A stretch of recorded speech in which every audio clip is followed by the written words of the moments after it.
from the Figure 4 Online Studios in beautiful Bothell, Washington, exclusively at WrestlingObserver.com. You're listening to the Brian and Vinny Show with your hosts, Bryan Alvarez and Big Vinny V. And Craig.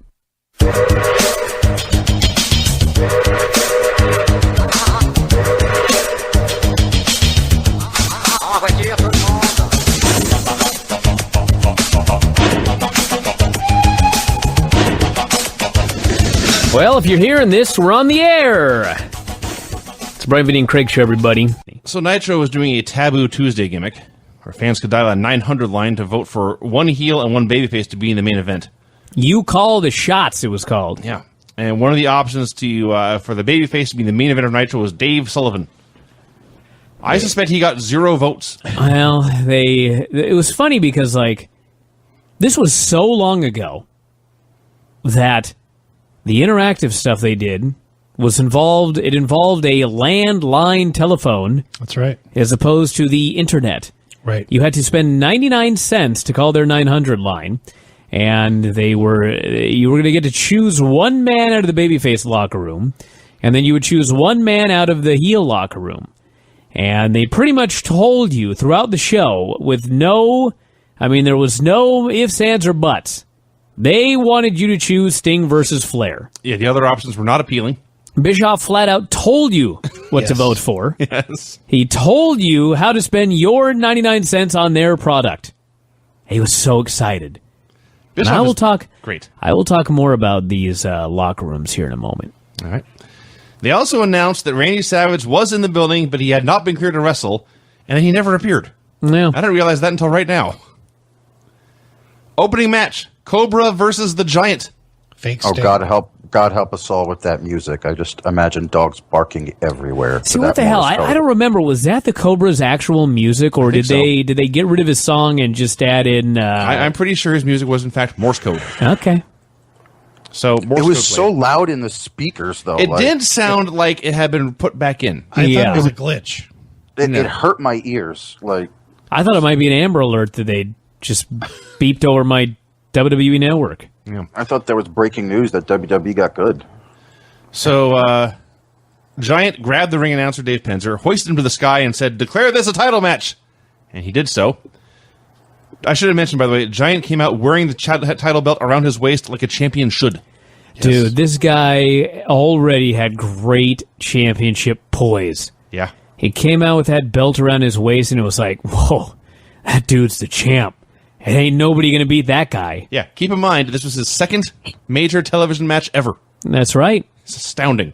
So it wasn't much of a match. It was not much of a match. He grabbed him by the neck and chokeslammed him in 1 in 10 seconds. Baron Corbin is jealous of this match time. And that was it. So we went to the red locker room. As much as I don't like Mongo as the commentator, he very calmly explained that Bobby had not seen anything that fast since his honeymoon. That's right. His delivery was so good that I laughed. I laughed at Mongo. You know what they say about blind squirrels and nuts.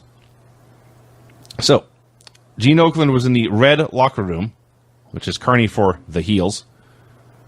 There's all the guys in there, Ric Flair and, I don't know, 8 or 9 other guys. And they're all just all at once shouting and raving, "Vote for me! Oh, kick his ass!" Oh, my God. Meanwhile, Shark and Scott Norton, because they've been feuding, and only they remember this, they just took it upon themselves to start fighting. Yeah. So I thought it was great. I wish I could have got these 900-line voting stats, because who the fuck voted for the Blue Bloods? You know what I mean? Blue Bloods were back there. Shark and Scott and Norton. Who else was in this room? I forget. But there was, of course, Ric Flair. And then they went to the blue locker room, which is all the baby faces, and it was the same thing. There was Sting and no one who could ever possibly get a vote. The Nasty Boys, like, you're going to pick Nasty Boy A or B for a singles main event match? Sure.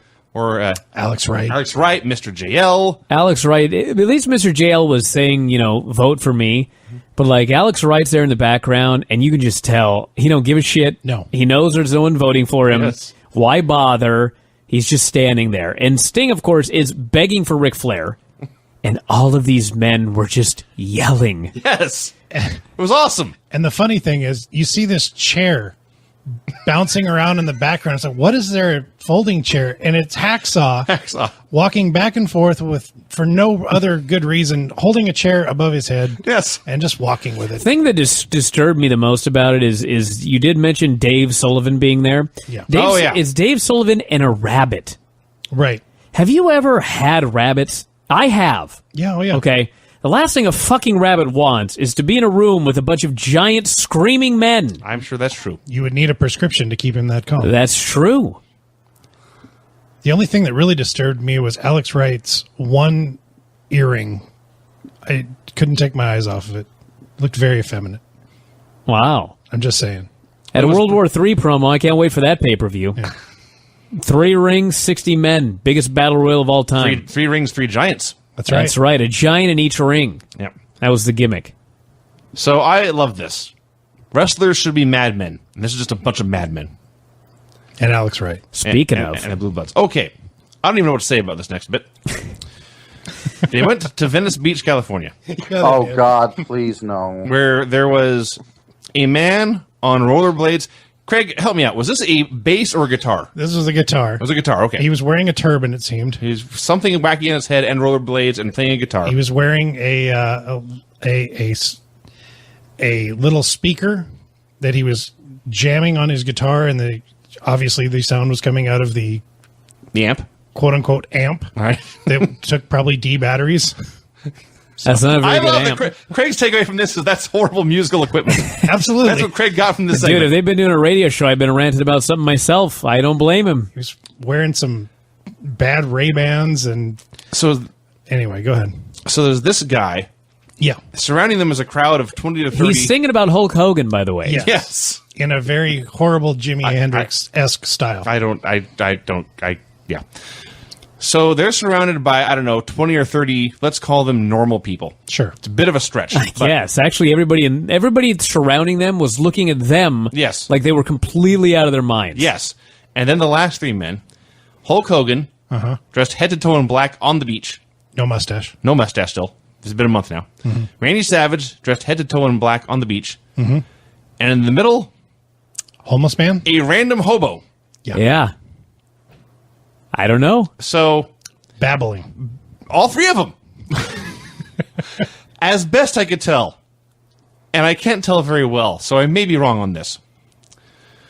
But as best I can tell, the takeaway from all this babbling was Hogan would stay here on the beach with the hobo, I guess where it was safe, while Randy Savage returned to Nitro and determined who was friend and who was foe.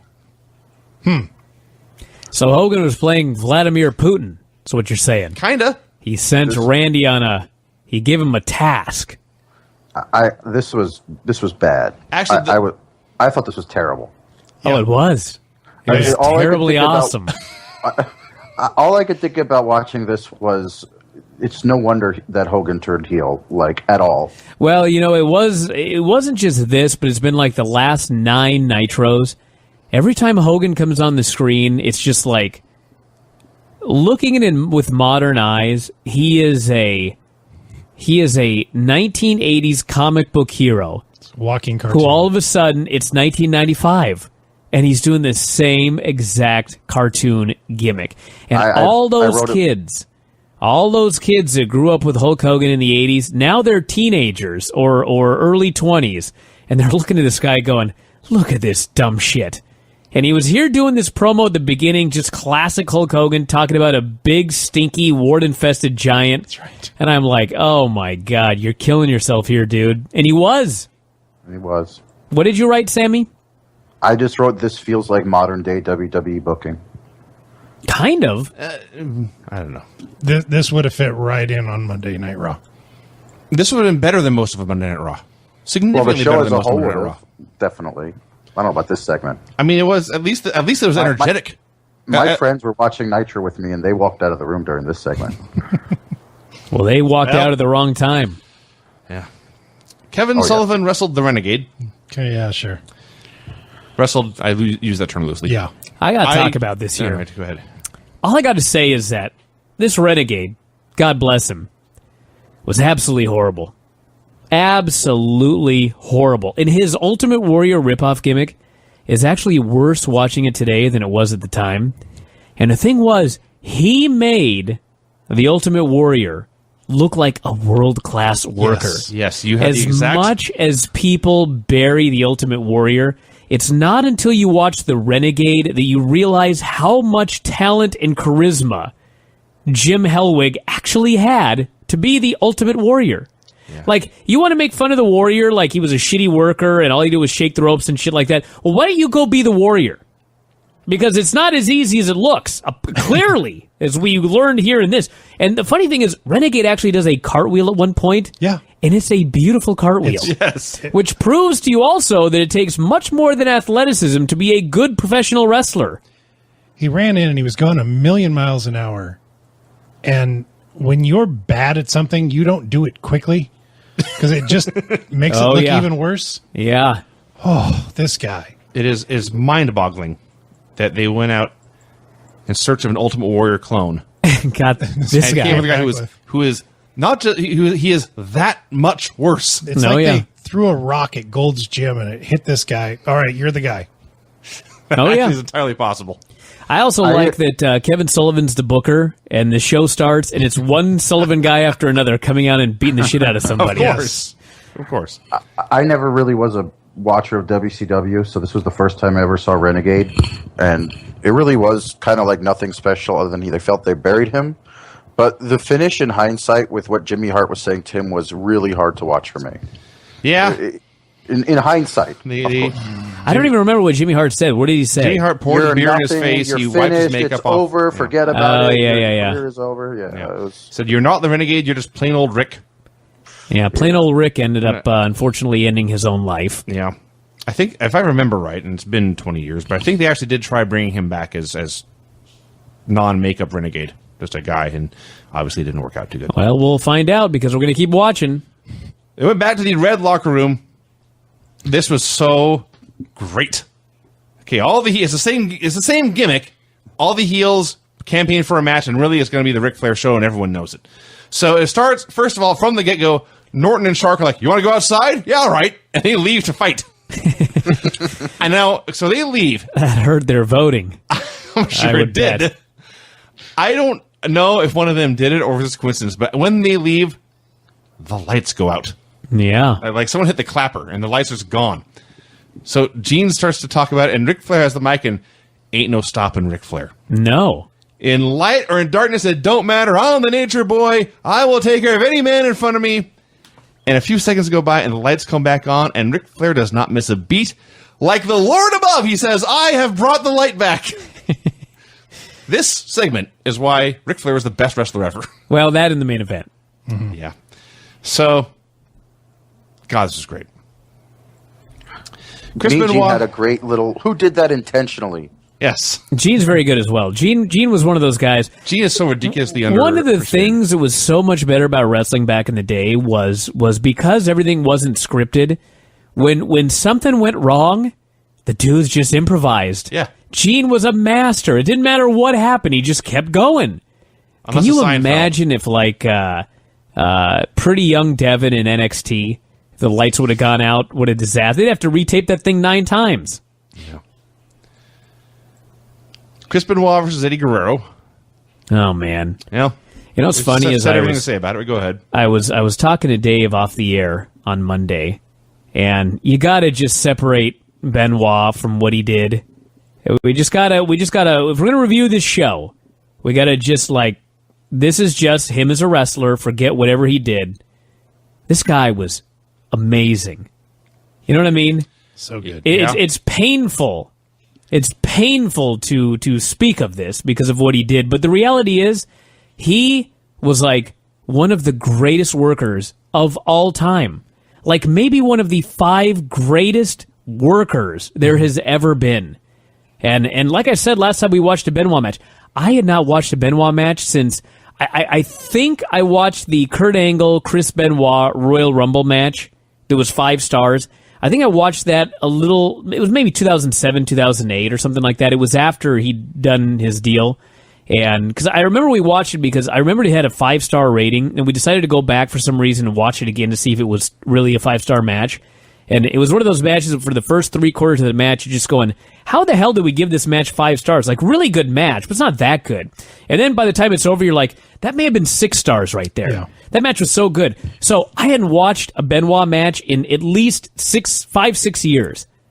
And boy, you go back and watch these matches and you just completely forget what a great professional wrestler the dude was. It's painful to have to bring this up, but it's a fact. This guy was an amazing worker.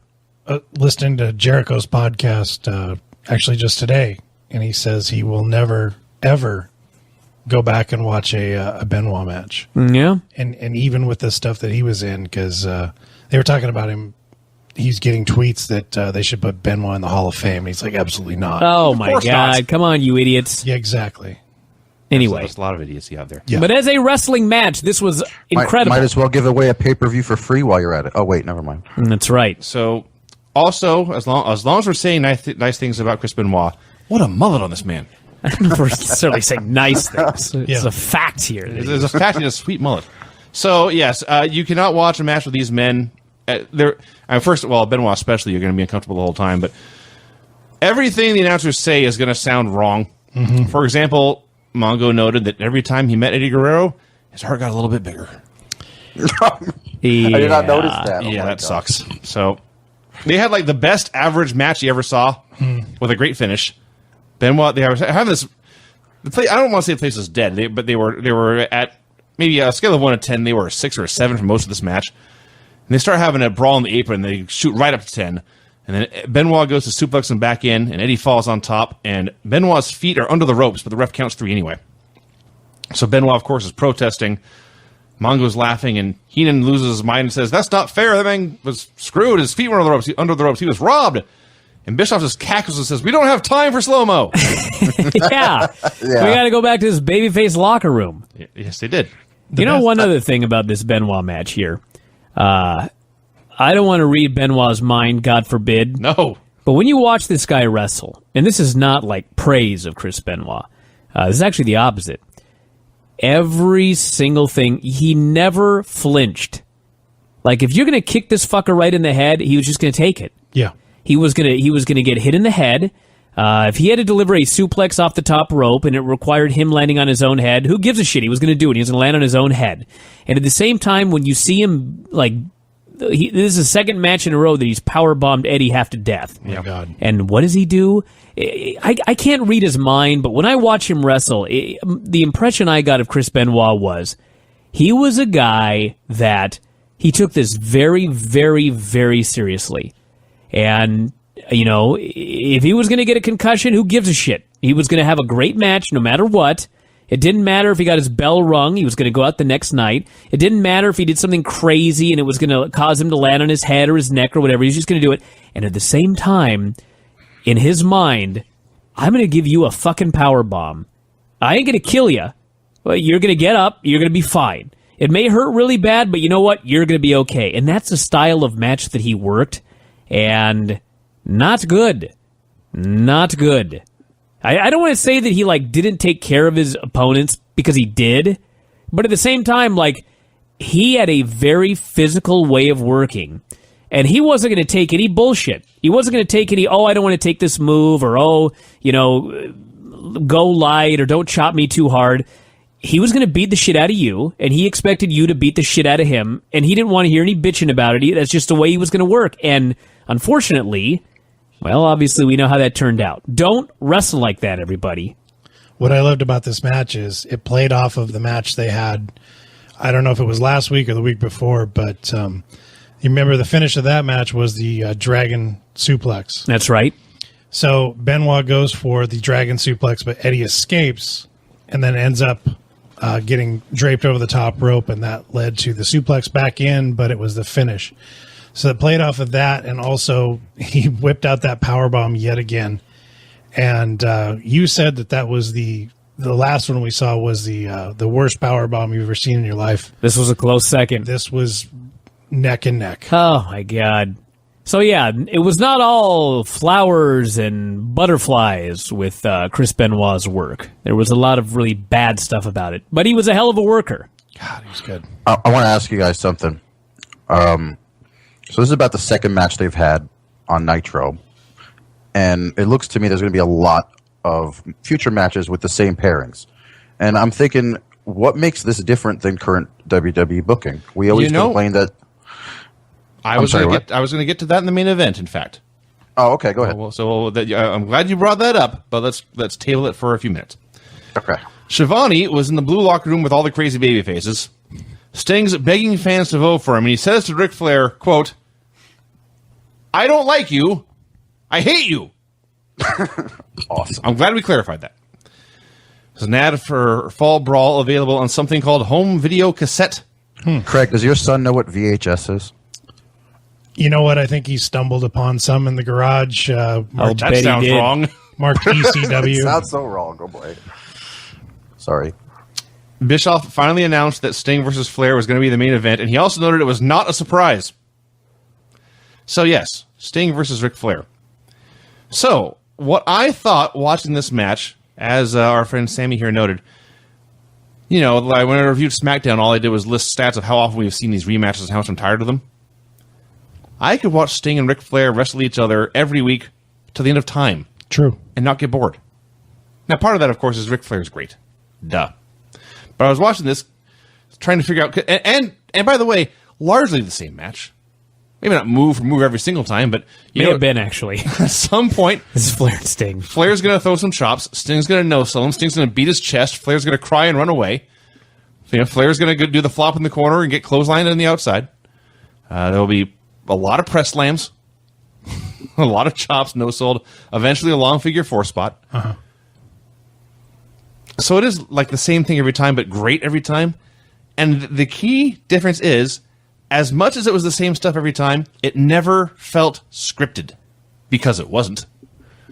It felt like something that was organically evolving before my eyes. A contest. Well, yeah, but I knew at some point I was going to see a figure four, but I didn't necessarily know when. Mm. I knew at some point I was going to see a bunch of chops. I didn't know when. And they would do these things at the right time for that match in front of that crowd. Well, let me add something to that, Vinny. The difference between this and what we see today is this. We saw Eddie Guerrero face Chris Benoit, and Chris Benoit won that first match. So they have a rematch here, and this time Eddie Guerrero beats Chris Benoit. Chris Benoit had his feet on the rope, so he's got something to bitch about. But Eddie Guerrero won the match, and afterwards they announce Eddie Guerrero will now be getting a championship match against Johnny B. Bad for the television title. Next week. Meanwhile, yes, we're watching Ric Flair versus Sting again here, but guess what? When the match ended, and Vinny can explain the match, but the point is there was an angle after the match, leading to something that is going to happen on next week's show. The problem with nowadays is not only do we see these same matches over and over, but there's never any consequence to any of it. We watched Dean Ambrose versus Cesaro. I've seen it now twice. None of it had shit to do with anything. They had a Halloween street fight, which what's his face won, Dean Ambrose. Mm-hmm. Then they have another match on Raw that Dean Ambrose just won. I mean, how many times do we see a match like 9 straight times, and none of it has to do with anything? It's not like a guy wins and then he's in line for a championship match, or it's not like there's a big angle afterwards or anything like that. These matches, yeah, we've seen them a couple of times, but they're all playing into another storyline. The Guerrero win is setting him up for a championship match. The Flair versus Sting match, there's an angle afterwards. It's leading to something else. It's not just seeing the same match over and over with nothing on the line, no point to it. It's just doing a match on television. That is the big difference. So the finish here was quite great. They're going back and forth, and Sting finally hits a superplex, and he hits the Scorpion, and Ric Flair submits. He's been defeated. And ref calls the bell, but Sting won't let go of the hold. Which is great. Because he hates this motherfucker. He hates this man. As noted, I don't like you, I hate you. Which is even more funny because the announcers can't figure out why he won't let go. I'm like, do you watch your own fucking show? Yeah. So, many refs come out to plead with him to let go of the hold. Lex Luger jumped the gun, came out early, and had to pretend he was not in the ring. And Bischoff was... The crowd was popping for Luger, and Bischoff had to lie about security holding him back. Bischoff was furious after this show. I bet he was. So Mr. JL and Eddie Guerrero come out there. They're all pleading with Sting to let go of the hold. Finally, Hacksaw Duggan comes out and just pulls Sting off. Which I'm sure, by that point in the Scorpion, I'm sure Sting was relieved to not have to stand in a squat pose for however long. So they finally pull Sting away. They're dragging halfway up the ramp, and halfway up he stops and he runs back and he puts Flair back in the hold again. They're all begging him to let go, and he won't listen to any of them. And then Luger hits the ring, and he gets in Sting's face, and he very calmly shakes his head no and says, "That's enough." Sting immediately lets go, and Sting, the evil bastard who turned on Randy Savage just the week prior and has been siding with Jimmy Hart against Hulk Hogan, Sting leaves with this guy. Yeah. Not any of the baby faces. Intrigue. Do you know the story of this Nitro, by the way? Nothing about it. They did a 2-hour taping. They taped 2 Nitros back to back. And I have no idea why, except that it's WCW. But they taped the shows in reverse order. Excellent. So all of the angles that they shot on this show, they were leading to an angle that they'd already filmed in the first hour. Didn't TNA do that at one time as well? Well, they always tape everything out of order. Okay. But it's rare to do one taping for 2 shows. But for whatever reason, I guess it was just due to time. Like, since they had to go live, they taped the other show first and then went live. But it was, like, completely ridiculous. Like, when they come out at the end of the show here to announce that the Giant has been stripped, this was well over an hour after the Giant had come out with no belt doing this whole thing about how, you know what I mean? So, it's just crazy. The best thing in this match was the figure 4 spot. Flair finally gets a figure 4 on Sting. And, of course, he's close to the ropes, so he's using the ropes. And the ref, of course, is oblivious to everything going on. Flair goes to the bottom rope first and doesn't get caught. Then he goes to the second rope. And meanwhile, Sting, of course, is in the hold. And as Flair is going for the top rope, Sting drags him to the middle of the ring. And Flair is dejected because he can't hit that top rope. He can't cheat anymore. And then Sting sits up and pounds his chest and a tribal scream, and then rolls over the figure 4. It was absolutely tremendous. I'd like to say one thing I really noticed about this match that really stuck out to me. I've been a lifelong WWE fan. Never could get into WCW. Always felt one of the issues I had was the way that the announcers and the crowd was mic'd. Couldn't really hear the crowd. Felt like I was in a small room with Bischoff. And when this match started, that's the Gold Club. When this match, the intro started for this match, all those thoughts went away. The crowd was electrifying. Before they both came out, this crowd was on their feet, super excited for this just match that these guys are having again, pretty much. I don't know how else to say it. I loved the match, except I did not like the 3 times repeat of Sting's exact same spot for his comeback spot. It was, that's Ric Flair calling every Ric Flair match there's ever been. I guess. That was the only thing I wasn't into, but that match was awesome, and I am enjoying watching Nitro. I hate to say it. I know, it's the best part of my week. It is great. So then we had the main event segment. Main event segment was Gene Okerlund interviewing Jimmy Hart, Kevin Sullivan, and the Giant. By the way, one more thing about that last segment. How novel. A cliffhanger leading to next week's show. Yes, episodic television. Amazing. Fuck. It's always funny when it's Sunday night and I'm doing a radio show with Dave Meltzer of the Wrestling Observer. And we sit there and we're like, what's on Raw tomorrow? I have no idea. I have no idea what's on Raw tomorrow. And then Monday I get the email from somebody there who was like, yeah, the script's not done yet. I'm like, fuck. Is it that hard to just like end the show saying, here's what's coming up next week? You don't need to have all 3 hours. Give us one match. Give us a main event. Yeah. For the love of God. And by the way, WWE was plugging all day that Raw was going to be all about John Cena picking his team for the Survivor Series. He wasn't there. He's not even there. You idiots. Anyway. So, we have mentioned this many times, but among the things WCW did right was, we want the Giant to look like a giant. Let's surround him with the shortest men we can find. Absolutely. Jimmy Hart, Kevin Sullivan, and Gene Okerlund, and a 14-foot human being in the middle of them all. You want to know a funny story about the Giant size here? Exactly as you said. They get this tall guy, and they surround him with short people. And the Giant comes out here, and he's just destroying small men, right? Yep. In 1998, when Vince McMahon signed the Giant away from WCW. He had this big speech about how, goddamn, these fuckers in WCW, they don't know how to push a giant. I'm going to book this guy like Andre the Giant. You know, Andre's always on a box. You almost never see him. What does he do with the Big Show? He beats him in 3 weeks. Steve Austin beats him like just another guy. Yeah. And then he's just another dude on the roster. And then he tag teamed with The Undertaker. The funny thing is, these guys did a great job with this Giant. Yeah. Yeah. So, they're gloating about their win. Here is where they revealed that Jimmy Hart, as Hogan's manager, had the legal right and went behind Hogan's back and put in a clause in the contract that he could, in fact, lose the title via DQ. I thought my network got stuck because it sounded like Jimmy Hart said the exact same thing 3 times. He repeated the phrase "power of attorney." That was the hot buzzword they wanted out there. It was a little. Well, it was at least it was down to one segment, but it was something like listening to Michael Cole say "building momentum." So they're all celebrating not just their win, but how they made Hogan look like a fool. And then a lawyer appeared. Nick Ambrose. Lambros. Oh, okay. Who was their?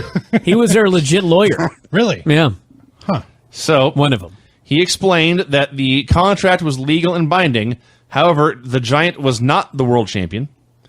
He had a statement from Commissioner Bockwinkel saying that due to the dubious nature of the DQ, they were going to hold the belt up. And as he's reading this is awesome. He's got like an actual printout paper reading the statement, and all the heels and Gene are trying to huddle around and read over his shoulder. Yeah.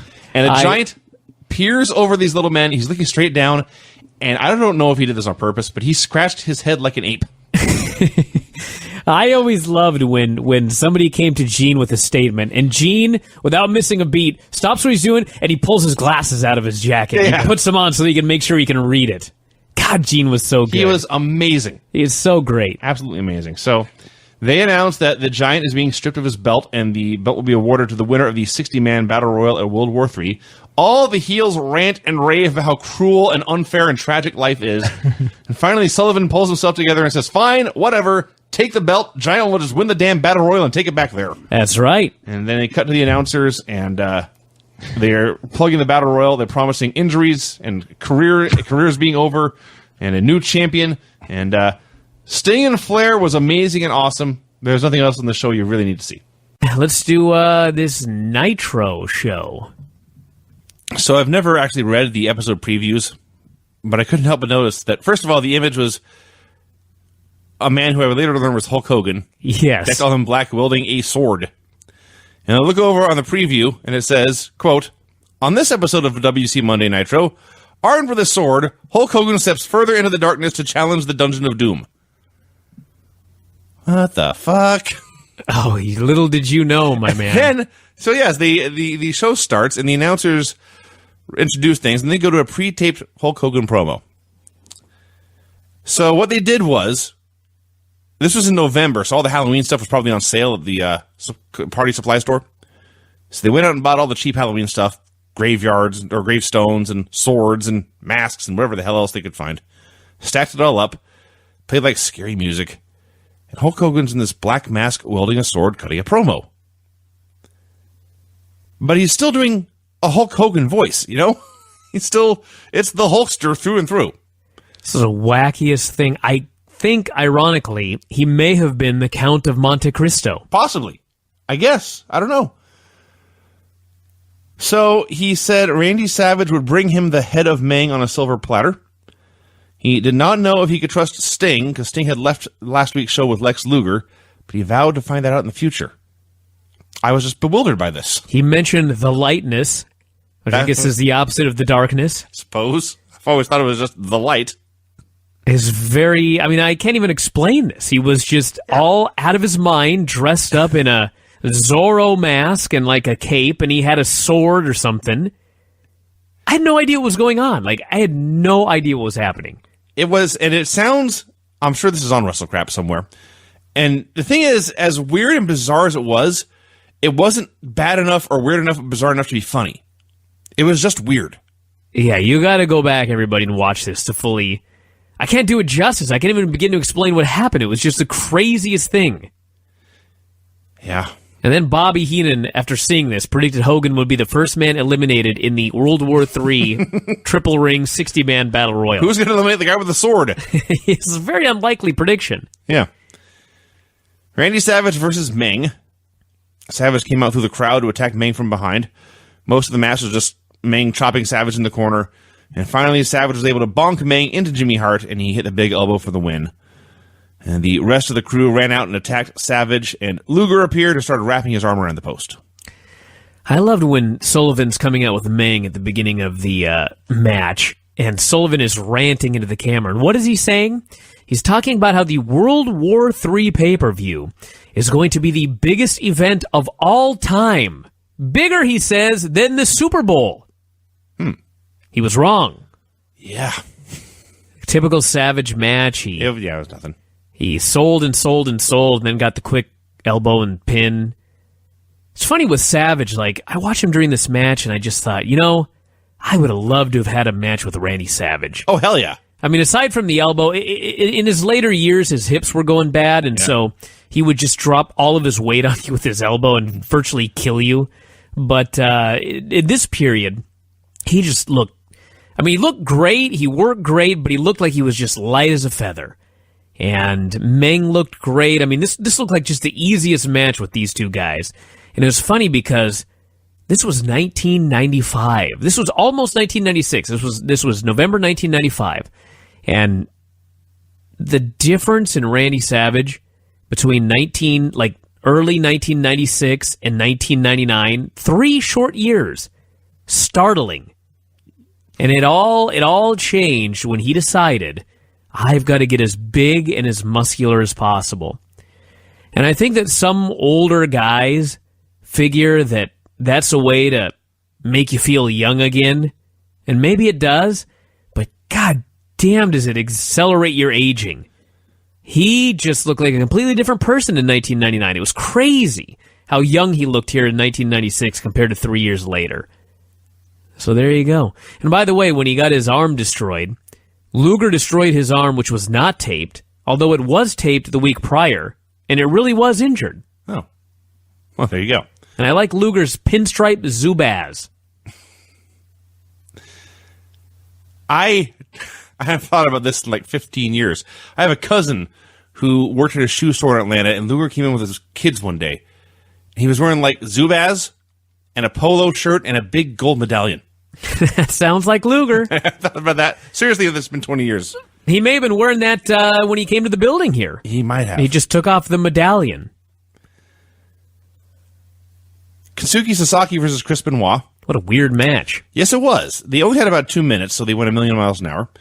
So they're doing this. They're talking about Kazuki Sasaki is getting a U.S. Championship title match later this very same week. And I swear to God, before they were done saying that sentence, Benoit hits 2 Germans and a dragon suplex and pins him. Well, And then as he's on his way out, Bischoff says, oh yeah, Chris Benoit, the newest member of the Four Horsemen. This was not the best Nitro I ever saw. We may have missed some information here and there. Yes. That seems relevant. Yeah, they botched a spot early, but they covered it up by getting into a fight. Yes. It's a great way to cover up for a botched spot. You know how we've talked about the Benoit thing a lot, but it's hard to compliment him. But the first time I went back and tried to see if I was able to watch a Benoit match, I was YouTube surfing in the pre-network days, and I saw Chris Benoit versus Sting from Nitro. I thought, oh, what the hell? Let's see if I can watch this now. And the best part of it was actually a screw-up.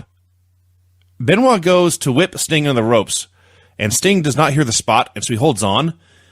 And Benoit doesn't miss a beat. It just looks like Sting is, fighting back and making a comeback. So Sting Benoit hits 3 kicks to the gut, calls the spot again, and then they go do it. Yeah. The screw-up, Benoit's screw-ups were better than most guys' matches. That is, in fact, correct. Yeah. The idea, by the way, of rolling Germans into a dragon suplex as a finisher is crazy. Like a finisher that you've got to do against men of all sizes every match. Yes. Use a super kick, everybody. Sleepers. Make life easy for yourself. Sleepers are good. Yeah. Let's see.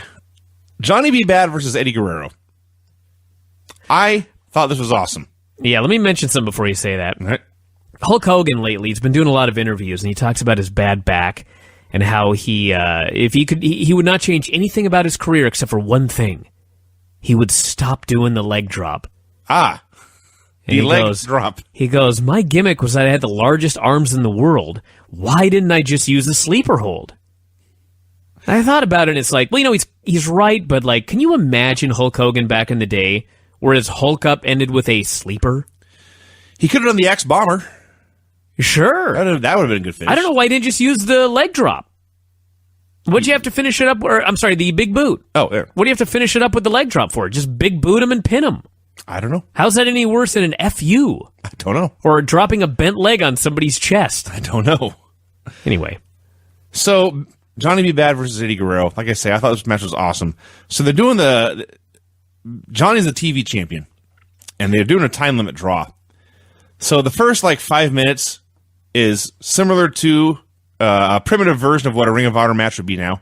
Lots of action, lots of lucha. It's all very, very clean wrestling. And after about 5 minutes of this, they're getting a little more tired. They're letting their guard down, and Bad gets Eddie a little off balance, and then Johnny B. Bad, the former Golden Gloves boxer, goes back to his roots and he starts throwing punches. And Eddie ducks one, but then Bad hits a combo to the jaw. Eddie drops like he's been killed. The ref steps in and says, no, closed fist punches. That's illegal. And he pushes Johnny B. the Bad to the corner. And Johnny waits, and the ref goes to make sure Eddie's okay. And Eddie recovers a bit. And then this is, frankly, is what will become Latino Heat. He fires up, and he and Johnny have a giant brawl. And they're rolling on the floor. They're going back and forth on top, punching each other. And after a long time, the referee is able to separate them. And then after they've had their brawl, they've gotten their emotions worked out, they go back to wrestling. And it's a little, their facial expressions now, they're a little more angry, but they are following the rules. They're having a competitive athletic encounter. And went back and forth for a while, and eventually they did the time limit draw, and they were still pissed off, and a few minutes went by, and Eddie cooled down, and he raised Johnny's hand. But I thought this was just great. I thought it told a great, very simple story, but everything they did made sense. I was just amazed at the people, how much they loved Johnny B. Bad. They went crazy for him. It was funny in 2014 looking back, and the people are going crazy for Johnny B. Bad, and they don't give a shit about Eddie Guerrero. Well, yeah. When you put it that way, yes. The only thing I didn't like about it was they announced the 2-minute mark, and it killed the finish. Yeah. And it was actually only a 9-minute match. They lied about the 10-minute time limit.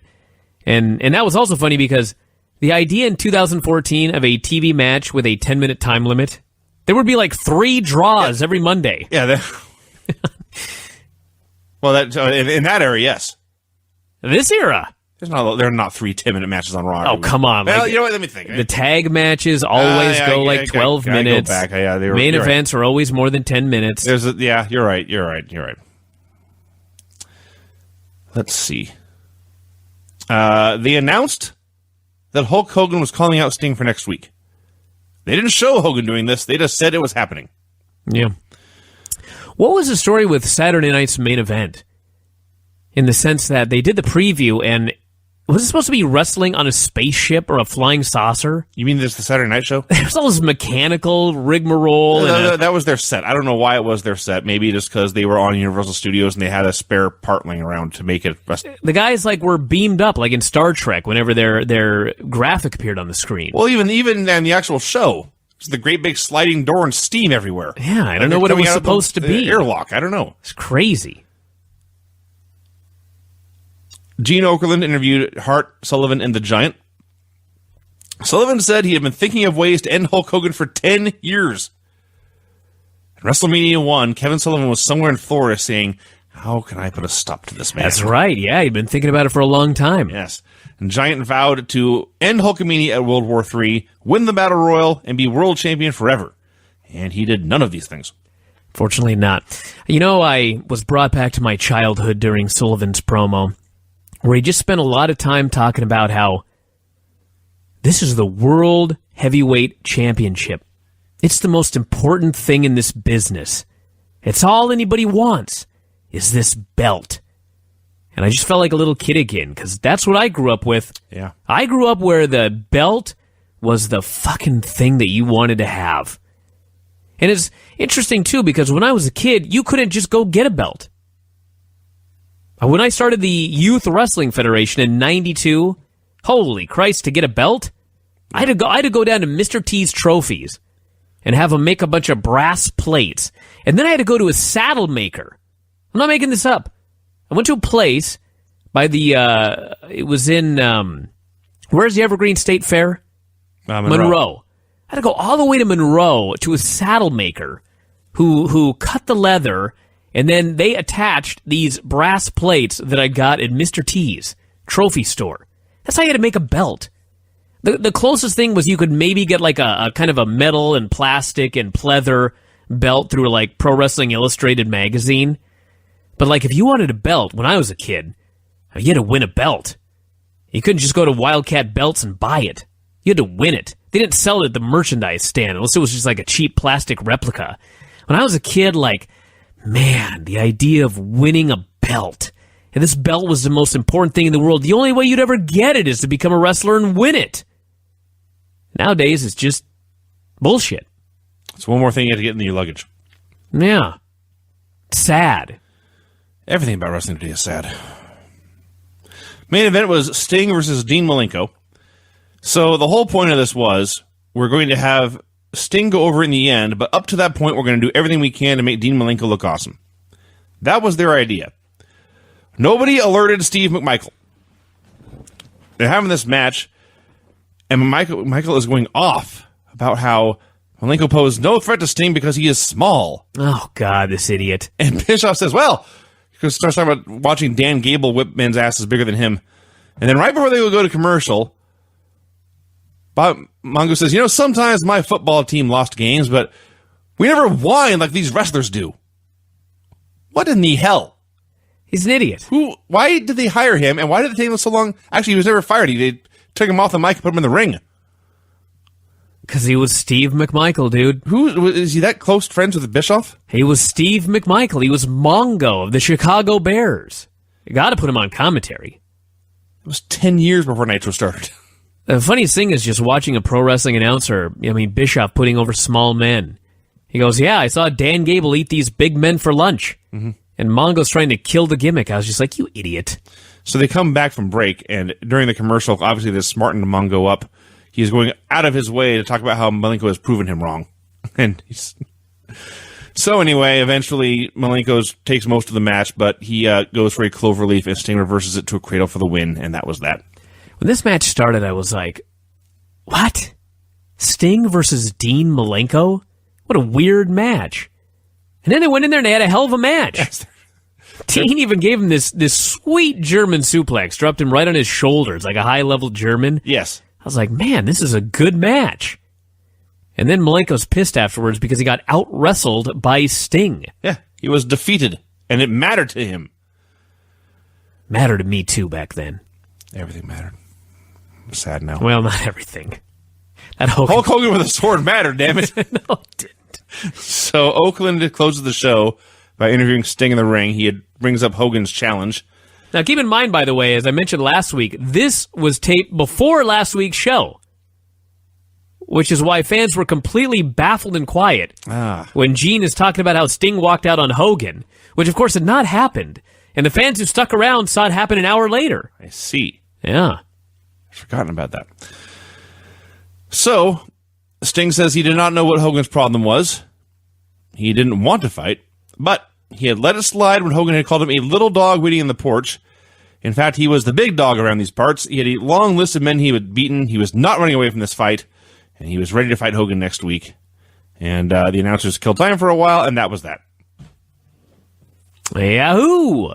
That was Nitro. I did like at the end, Gene threw it back to the announcers, and he made sure to mention that Heenan was a con man. Gene was great. He just said whatever the hell he wanted. Yeah. Yeah, that was Nitro, everybody. It was fine. There was some good stuff on the show. It is not as novel as it was 11 episodes ago. But we're not going to give up. Still better than Raw. We're going to keep going for a while. It's a real-life Monday Night War because we're the Nitro episodes are they're exactly 19 years ago. Yeah. Same week. This was the week of November 11th, this Nitro, and next week we'll watch the week of November 18th. And we're comparing it to Raw yet again. Should compare the ratings while we're at it. See what show's doing the better rating. Let's move on to Nitro. Yeah, Okay. let's. On that note, The announcers noted that the main event of this show was Hulk Hogan versus Sting, and it should be a pay-per-view main event, but they were giving it away for free. let's talk a little history. Since they were doing Sting versus Hulk Hogan, this was the show where WWF booked Shawn Michaels getting enziguried, collapsing, and allegedly almost dying. That went head-to-head with this show here. My very young daughter Oh, yes. said a prayer for Mr. Michaels. You called me and left a message on the YWF hotline alerting right. me to this fact back in the day. And for those of you that are young, in 1995, this ended up being a post-concussion syndrome angle, which tells you that all of the bullshit about how we did not understand the dangers of concussions until 2006 was, in fact, horseshit. And WCW did win this Monday Night War 2.5 to 2.3. Think about that. Shawn Michaels collapsing on live TV got a 2-3, and Hulk Hogan versus Sting for the first time ever did a 2.5. All that hot-shotting for a regular rating. Some things never change. Yeah. Bobby Heenan noted he would be cheering for Sting. Then he hoped right after the match, Sting fell down the stairs and hurt himself. I just love that the announcers hype up this show and they all say their piece, and then they all pump their fists and they go, "Let's go!" And they're all excited. Just like this show. Yeah. Scott Norton versus Shark. Bobby Heenan sounded exactly like you, Vinny, when he was recapping this match. So excited to see two huge dudes pounding on each other. And he almost used those exact words. So Shark threw Norton around with a big belly-to-belly. And I'm not saying that because his belly was big. Although it was. The belly-to-belly was big. I guess you'd call it either way. So Shark worked him over for a bit. And then Norton just stopped selling. And he hit a body slam, and then he won. Yes. And Shark kicked out a 3.1 and began a protest. I don't know if it was a bad finish or a botched finish, but... No, that was a finish. Yeah. And Shark vowed to get him next time. You're underselling this body slam. It was very impressive. Oh my I probably am. gosh. But, in Vinny's defense, imagine the meeting backstage. You beat me up for a while. And then, I'll slam you. 1, 2, 3. It was a massive power All right, slam. brother. Deal. See out there. That's what that's the spot Probably. that they planned. This was a great match. The Shark was an amazing worker. And the Shark was very... I my gosh. underrated him until I've gone back in time. He reminds me of Richie. Kind of, yeah. You know what I mean? Yeah. And he was a badass. Absolutely. Oh, yeah. We're talking about Richie, right? Both of them. Either of them. Gene Okerlund interviewed Kevin Sullivan and Jimmy Hart. He dubbed Jimmy Hart the original Benedict Arnold. Yes. I believe... Prior to the original. I believe Benedict Arnold would be the original Benedict Arnold. Unless there was another Benedict Arnold prior to that I'm not aware of. But then he would have been the original, not Yes. Jimmy Hart. Either way, I'm certain it was not Jimmy Hart. So Jimmy tried to stir the pot between Sting and Hogan. Here is how Jimmy Hart tried to enrage Sting. He says, Sting, Hulk Hogan once got you a spot on Thunder in Paradise. But then when Hogan was invited for a spot on Baywatch, he did not call you, he called Randy Savage. Hey, the man speaks the truth. It's all factually true. And Jimmy even had video footage Yes. of Randy Savage on the set with the Baywatch girls. I love that Kevin Sullivan was out there. He is the booker at the time. And apparently he is also the promoter, Of course. as he builds up World War III as the biggest show, ironically, of all time, until Survivor Series 2014. Yeah, that's all he did. He said his men would beat up Hulk in the Battle Royal. Disco Inferno came out to dance. And Hawk is CD. And Eddie Guerrero came out to wrestle, and so Disco left. They build this as Eddie Guerrero versus Ric Flair. Mm-hmm. Mm-hmm. And so Flair comes out, and he's in a suit, and he's got Pillman with him. And he alerts us that Brian Pillman is going to do the match instead. And he cuts this promo. And the promo is essentially exactly what everybody in the world was thinking at the time. You people thought I was going to come out here and wrestle Eddie Guerrero? Mm-hmm. That was his speech. Uh-huh. And it was true. He said Eddie was not worthy to wrestle him, so he's going to wrestle Pillman instead. Which, by the way, doesn't that bury Pillman? Well, it does. Just making sure. But Pillman is young with stars in his eyes. I guess. I love that they said Eddie had trained a full week to wrestle Ric Flair. Yes. I can only imagine this week of training. Watch the chop, brother. So the match began. It was Brian Pillman versus Eddie Guerrero. And Brian Pillman's in the Four Horsemen. And so Eddie Guerrero, to get under his skin, he holds up 4 fingers, and then he pinches his nose. Yeah. Because they stink. Yeah. The 1990s were an innocent time. Oh, yeah. So I have a question, actually, that's been bothering me since these shows originally aired. Pillman here, and Benoit used to do the same thing. Why do they have black tights with a red crotch? Or vice versa? I don't know. Have an answer? Obviously, the crotch is reinforced so it doesn't tear. Sure. Why it was a different color, I have no idea. I just figured it was a lighter material so you get a lot of air down there. You know what I mean? Boys need to breathe. That's not why. Oh. Well, they didn't have underarms. That's a great idea. Let's make the crotch out of a lighter material. No. Just a breathable material. There was no They're Under Armour in tights. 1995. They're all breathable. I love that Bischoff is pushing World War III like crazy. He's like, 3 rings, never before seen, 60 men.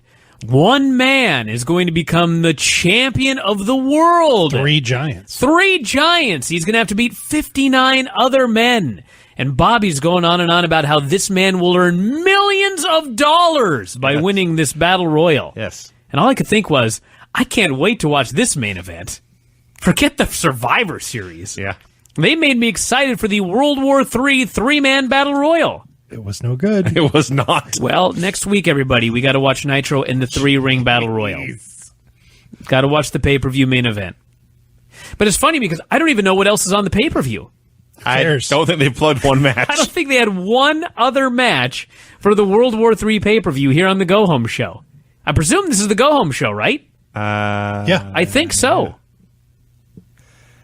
All right. So this match was awesome. As disappointed as I was to see Ric Flair leave, Brian Pillman and Eddie Guerrero had a great match. Went back and forth the whole way, and then after Eddie had a big dive to the outside, a brain buster, and then a frog splash for the win.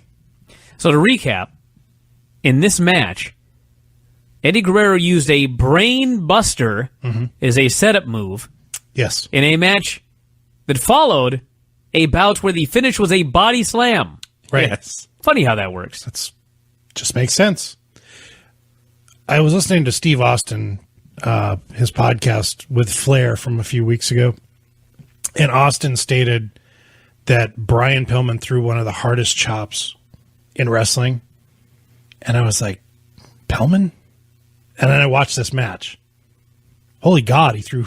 He could throw a chop. Oh, yes. Guerrero's chest was bleeding. Yeah. It was tremendous. Pillman was a not great afraid to match. mix it up. Dude, I used to chop people till they bled. Oh, and I I was know. 160 pounds. I understand that. But It's there all is technique. as Austin stated, there's a way to throw a chop to make it sound really loud and not hurt so bad. Yeah, I know. For pussies. Ric Flair said that. This ain't ballet. Showed clips of the Dungeon and Doom and Lex Luger attacking Randy Savage and injuring his arm. What did Ric Flair say? Say this again. There's a way to throw them without hurting somebody. There's a way to make it sound like you're killing somebody without Far be it actually from killing me somebody. to criticize Ric Flair, but Yes, that far be guy it from you. chopped the shit out of people till they bled. And every time somebody tried to chop Ric Flair, he turned his shoulder into it. Attaboy. Shaking my head. Go on, Vinny. Big Bubba versus Road Warrior Hawk. This was hilariously awful. Well, first of all, this is where it occurred to me, boy, the body count on this show is high. Oh, yeah. So, yes. So, Bubba wrestled in slacks and a shirt. Yes, thank God. Well, yes, but they were not like gimmicked wrestling pants that looked like slacks. These were off-the-rack slacks. Mm-hmm. So, he went in there, and for the finish, there was going to be a foreign object. And so, to stash this object, he put the gimmick in the pants pocket. Yes. If you've ever worn slacks in your life, you know they're not, secure. No, they're not. The object fell out immediately. Yeah. Twice. And he had to pretend to. Well, he didn't pretend. He put it back in his pocket, and we all were supposed to pretend it didn't happen, and we didn't see it. But nobody alerted Mongo. Nope. Mongo went, hey, look at that. He's got something in his pocket. You can see it on replays at the end. Should have put it in his upper shirt pocket. Would have been less obvious. There are a million places he could have put it. Should have Behind had his ear. Carried in his teeth the entire match. The highlight of this match was Mongo. After alerting us that this man had a gimmick in his pocket, Eric Bischoff is alerting us throughout the show, don't turn the channel. That's right. You need to be watching Nitro. Mm-hmm. This is the Super Bowl of wrestling, he said.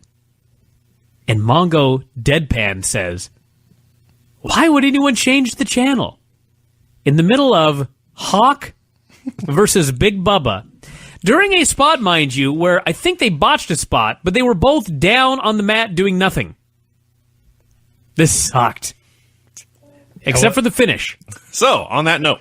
Yeah, the finish is great. Oh, yeah. I suppose. Bubba pulls out the object, which is, I don't know, a roll of quarters or something. Yes. And also a large, fat roll of tape. It looked like a cigar. Might have been. Looked like a... Yeah, anyway. So he he stands in the middle of the ring and begins to tape his fist shut with the object inside. A great way to hide the object. The referee does not see this. No. Bubba then hits the ropes. Because it's not enough to hit a guy in the face with a weapon. You must run at him and hit him in the face with a weapon. He hits the ropes, and there is Hacksaw Jim Duggan to trip the man. And Bubba falls down, and his face lands on his own fist. Uh-huh. And he is knocked out cold. That is the finish. And then Hawk pinned him. That's right. That's it. That's what happened. The boss man fell on his own gimmick. Yes. And was pinned. This was god awful. That was tremendous. The finish is so good. If you say so. I laughed, as Brian would say, uproariously. Main event, as we noted, Sting versus Hulk Hogan. Oh my god. This match. I love this match. Oh, fuck. First off, they're billing this as a pay-per-view quality Super Bowl of wrestling main event. First time ever between Hulk Hogan and Sting. And I think these guys went in the back and Hogan just goes, let's call in the ring, brother. And he goes out there and they just do the worst chain wrestling you've ever seen. That's true. There's headlocks. There was a point. There's chin locks. Yeah. There's a cross arm breaker that Hogan just lets go of. Yeah, that happened. Just a goofy, terrible grappling match. Early on. That nobody cared about. Yeah. Sting hits a drop kick. And Hogan took a backwards bump over the top rope to the floor. That was at least impressive. I thought, you know what? That was really good. Way to go, Hulk. You don't get enough credit for your actual wrestling. And I swear to God, 2 minutes later, he did the slowest rolling armbar.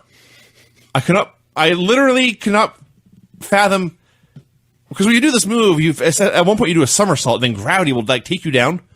Not Hulk. He was defying gravities. He rolled over slowly. You know what's funny about that spot was he's holding on to Sting's arm. And I've seen Hogan do this move before.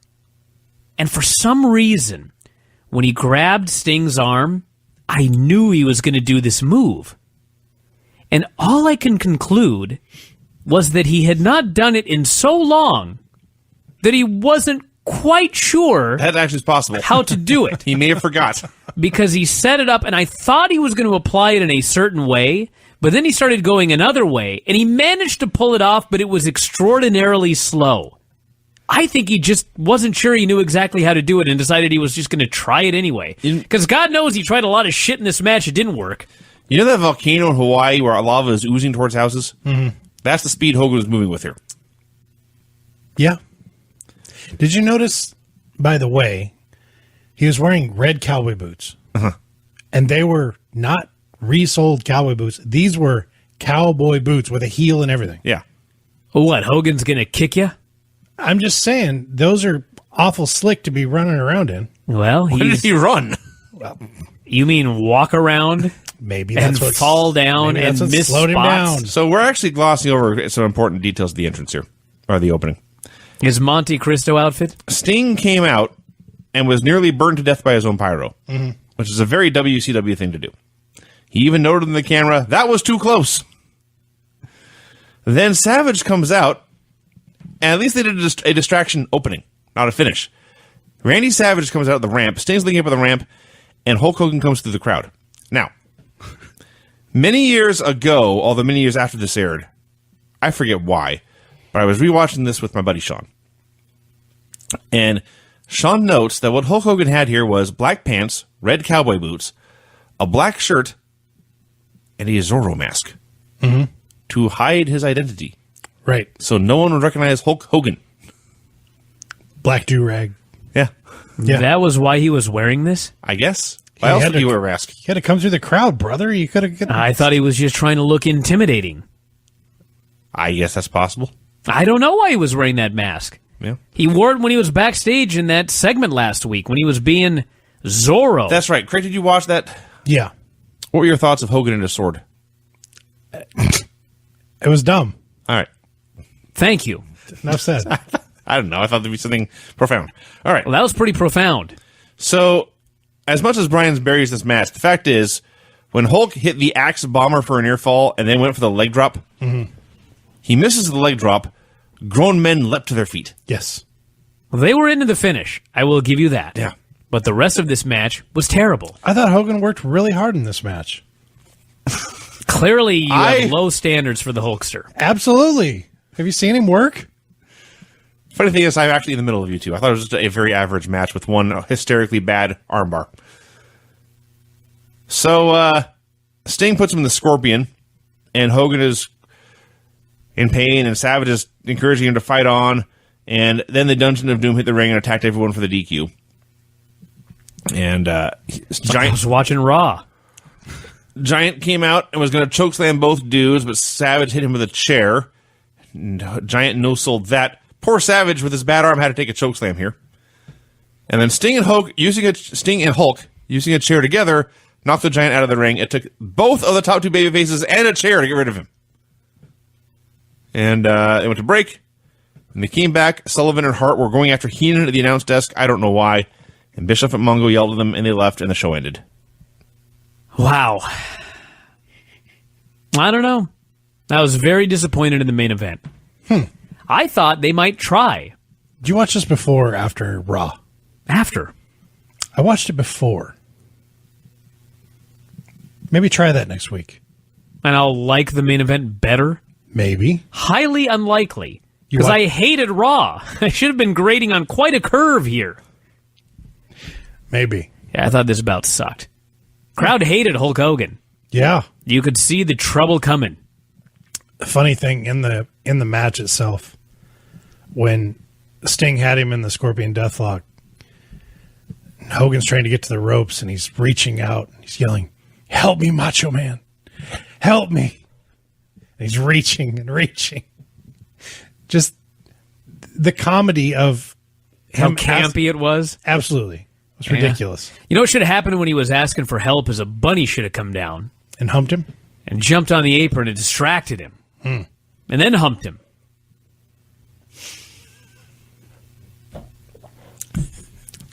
And then Yes, Vinny? No, this is the absurdity of it all. Well, it's not that absurd because, as Dave pointed out, a couple of weeks prior to this, the Yeti was humping Hulk Hogan. it's true.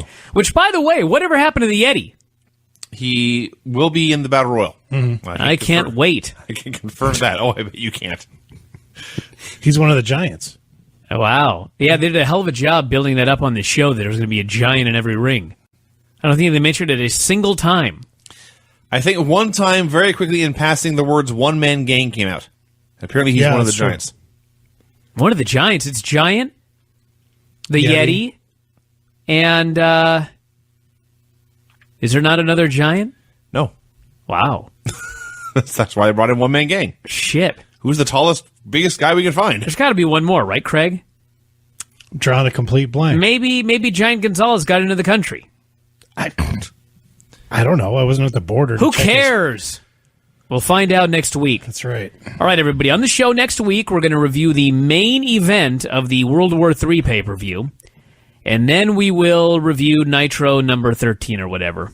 Lucky number 13, I believe it is. Is that right, Craig? I think that's correct. Yeah. I'll go by the date. People know the dates are closed by file. Everyone, it's the Nitro after World War III. Thank you, Vinny. Yeah. Can we confirm that is that World War III is the following week? Do we know that for sure? Pretty sure. But want me to check? The date of this show was November 20th, 1995. All right, so this should have been November 26th. It would have to be, right? Right. Yeah. All righty. WCW World War III 1995 was on November 26th. All right. There you go. All righty. So there you go. So we're going to watch a 60-man, 3-ring, 3-giant battle royal next week. For the championship. Wow. Yeah. I have Battle royals are so much fun to watch, too. Yes, Vinny? this is right because of the date says 95. Okay, they have the 96 picture for the 95 results. The main event goes a half hour. That's not too bad. Not too bad. All right. Let's talk about World War III. Must we? Yes, Greg, I saw your tweet. You were not a fan of this show. No.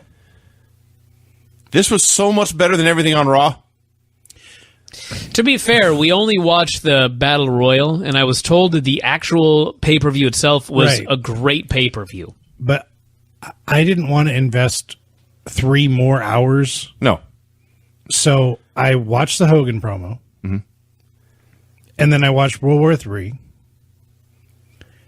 And 30 seconds in, I was confused. Confused? What the hell was confusing about it? It is a 3-ring battle royal with 60 men. And on my the last screen, man standing wins. And on my screen, I had 3 boxes to watch. Yep. 1 for each ring. Mm-hmm. Oh, yeah, that sucked. And then the Yeti went out. I didn't even see him go in. Can someone explain why the Yeti is suddenly a samurai? This is an important question. That's what I couldn't get. He went from being a mummy to a ninja. And their only comment on this was, he must have thawed out. And by the way, neither samurais nor mummies are Yetis. Do they know what a Yeti is when they pick this name? Apparently not. There's no way. All right, so let's go down. Let's start with the Hogan promo. Hilarious.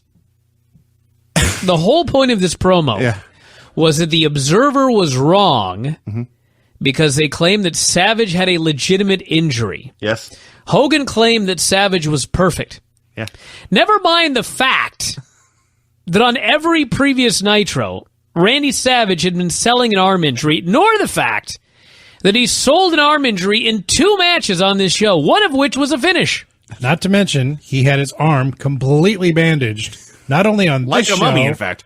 but on the Nitro following. That's right. Hogan also said that this rag sheet was like a dinosaur compared to the internet. His exact words Showed were... him. CompuServe. His exact words were... There was a CompuServe commercial prior to this. Yes. The internet's got all the scoops. He said this. Hulk Hogan said this. Well, you know what? He was a visionary. Apparently. But at the time, I'm not sure how many scoops we had on CompuServe. Now, did he actually burn an Observer? He burned some paper, but it was not an Observer. I didn't think so. Because there was no writing on this paper, No, there so was I not. knew for sure it was not an Observer. What has become legendary over the past 2 decades. Before you go any further, Vinny, let me explain this to Craig. Do you know that back in the day, prior to 1991, Dave used a typewriter Yes. to do the Observer. Sure. So he would type everything out, and then they would be printed. It's a madman. And sometimes it would all be typed out, and they were about to go to press, and he would get some extra news.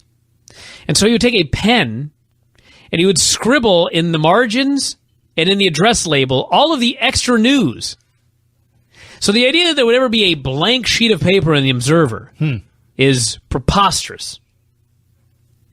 Go ahead, Vinny. So yes, the observe this line. He started with him taking off the black gear he'd been wearing to reveal the red and yellow gear. Right. And They had an open flame. yeah, this is what I'm getting at.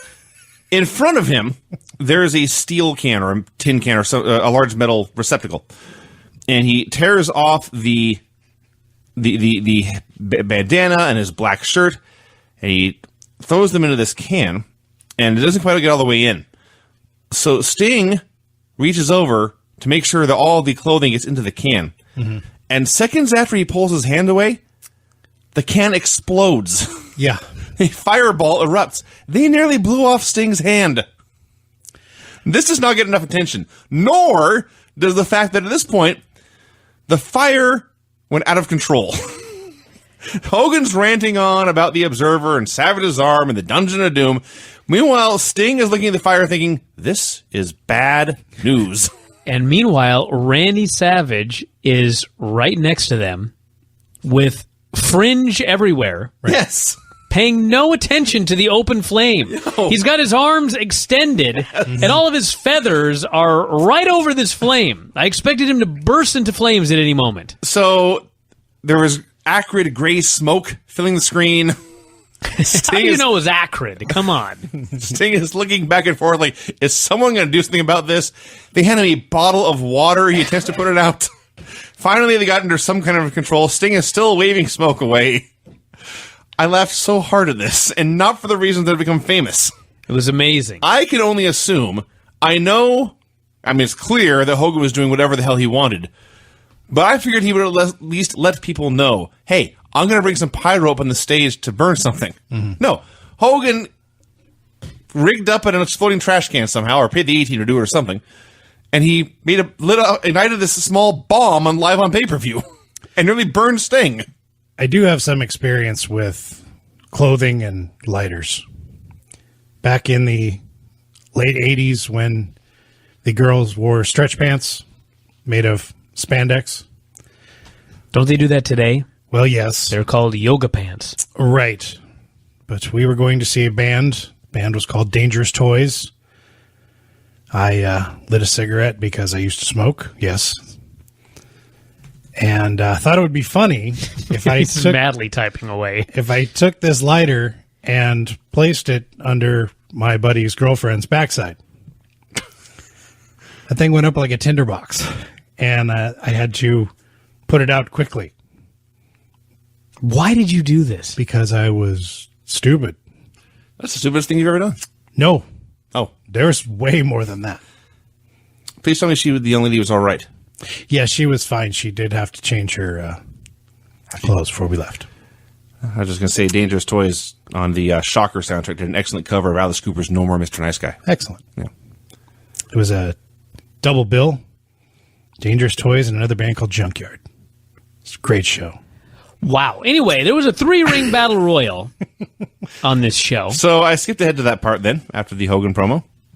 I was horrified when the video package began and there were still 50 minutes left in the show. Mm-hmm. It was a long video package. It explained everything to new viewers, which is very good. So, do you know how they've been advertising 3 giants? Yep. They explained the 3 giants were the Giant. That's a good one. That's Yeti, a good giant. The Yeti, and Hulk Hogan. Aha. Because he is a giant in the wrestling industry. Wow. So who didn't show up? They were all there. Presumably, Brian has been telling me they were trying to get Giant Gonzalez. Yes, that was the original But Yeti. Yeah. Even without him, One Man Gang is right there. Yeah. He's a big man. One Man Gang was not a giant in this industry. He fits a giant better than Hulk Hogan does. And Brian, since you wrote The Death of WCW, why the ninja costume? I don't know. I don't know everything. I have no idea. Just out of bandages? Dude, it doesn't matter how I could write. I could talk to everybody in the world, and nobody still is going to know why they did half this bullshit. I like how Craig throws out the idea they ran out of bandages, so they grabbed whatever was lying around. And what was lying around was a ninja costume to fit a 7'2" man. Yeah. I figured he brought his gear with him from His gear! wherever.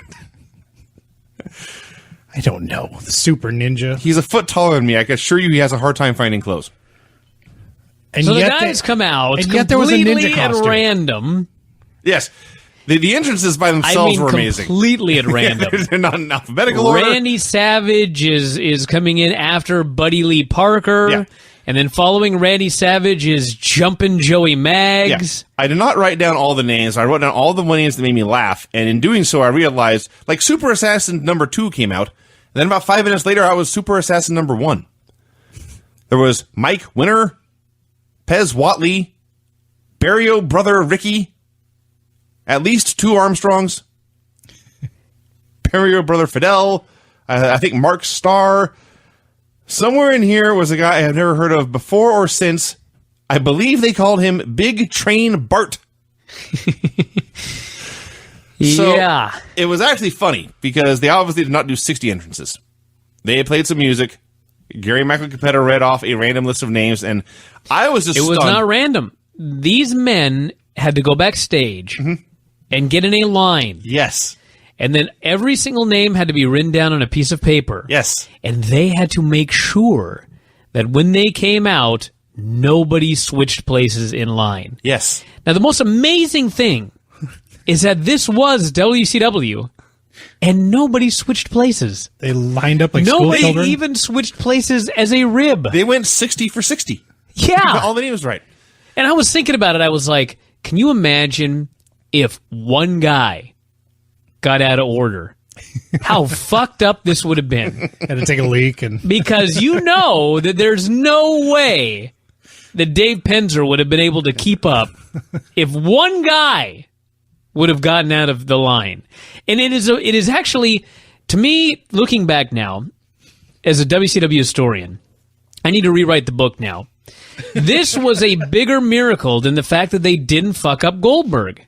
This may have been the biggest miracle in the history of this company, that they managed to get all 60 of these men to come out in the proper order.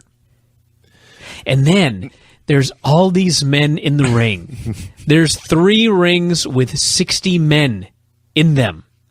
And in the middle of the main ring is Michael Buffer. Yes. And Michael Buffer So happy you brought says, this up.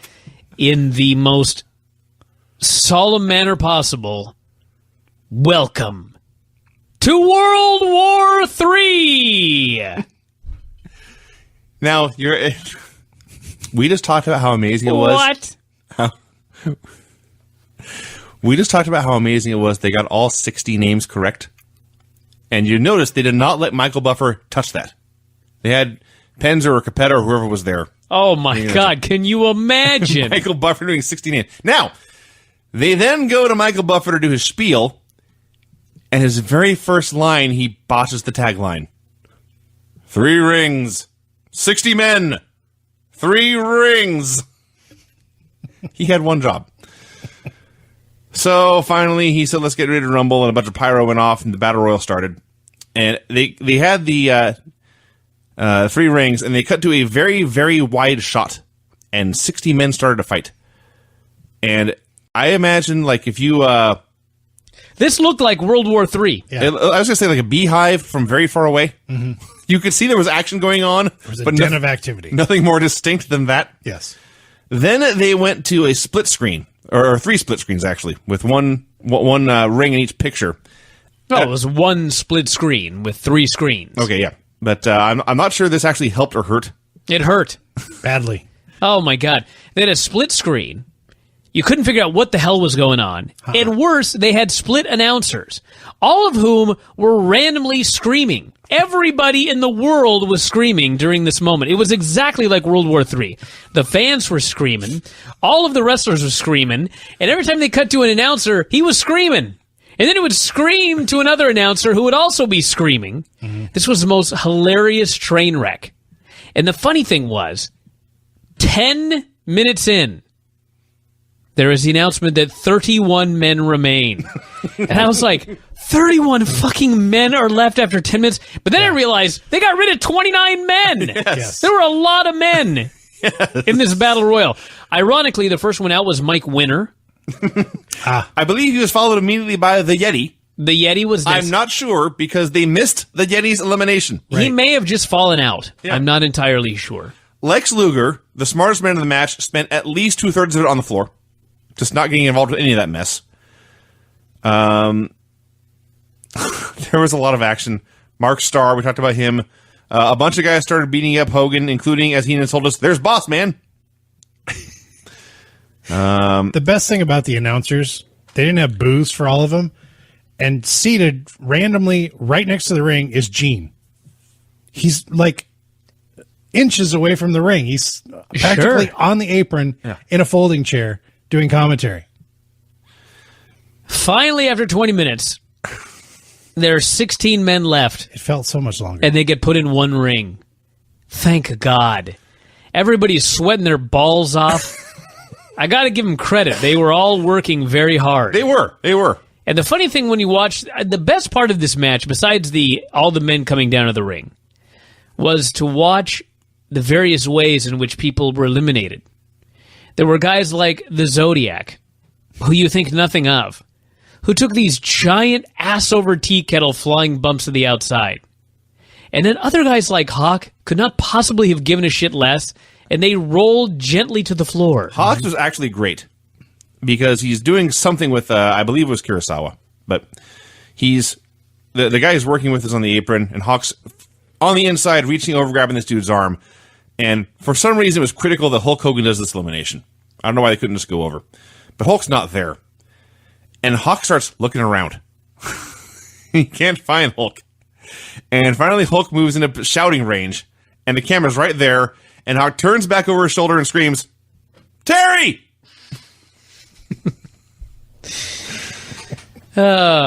So... Orndorff took a goofy bump. My favorite was actually Booker T. He rolled and he did a backward shoulder roll, balanced on the guardrail upside down. Paul Orndorff. Yeah. Booker T rolled gently to the apron, placed both feet on the floor, and walked away. Yep. Workday done. Clocked out. So the final 10 actually included Eddie Guerrero in 1995. I wrote that same thing. Yeah, that was astounding. And they did stuff with him, so it's not like he just happened to be there. Listen, I got to say something I didn't say last week. I mentioned this on some other show. I don't even know what it was. If you'll recall, in the 90s, there was a famous phrase on the internet, push the cruiserweights.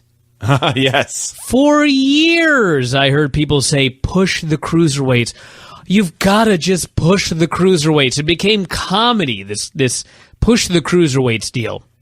When you look at Raw today, where 95% of the roster is a mid-card nothing geek, and you look back to the first, now 13 editions of Nitro or whatever it is, and you've got Chris Benoit and Eddie Guerrero and Dean Malenko, and these cruiserweights, keep in mind, this is a 1-hour show. This is not a 3-hour show. They've got 42 minutes every Monday night. And these goddamn cruiserweights are on every last single show. Here's Eddie here in the main event of the World War III pay-per-view. He's one of the last 10 guys in a 60-man battle royal. Benoit's a member of the Four Horsemen. You look back now, and push the cruiserweights is hilarious.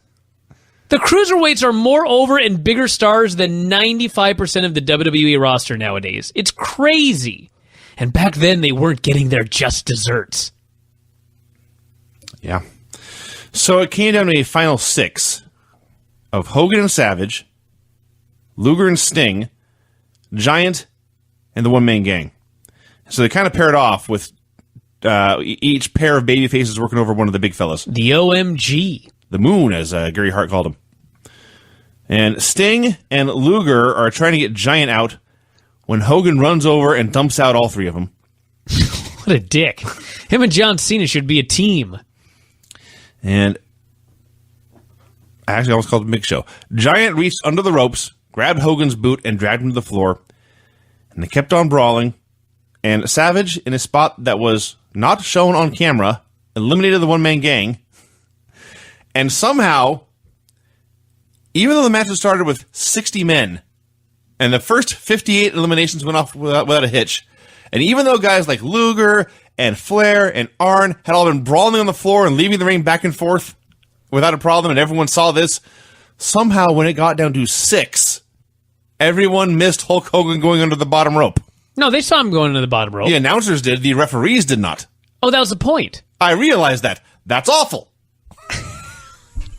That's your problem with the match? Among them.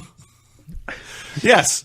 Listen, this finish was actually a great finish if you want to try to set up a program. Because Hulk Hogan got pulled under the bottom rope. The referee didn't see it. The referee only saw Randy Savage left in the ring. So he raised Savage's hand and he gave him the championship. And Hogan was so pissed off that he had not really been eliminated. And by the way, nice to see a guy who actually cares about not getting the title.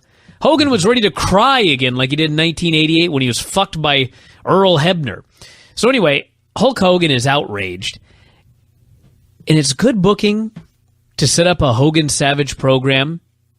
And actually a Savage-Luger program as well, because Luger pinned him earlier. But so hilarious that Hulk Hogan loses the title on a DQ at Halloween Havoc.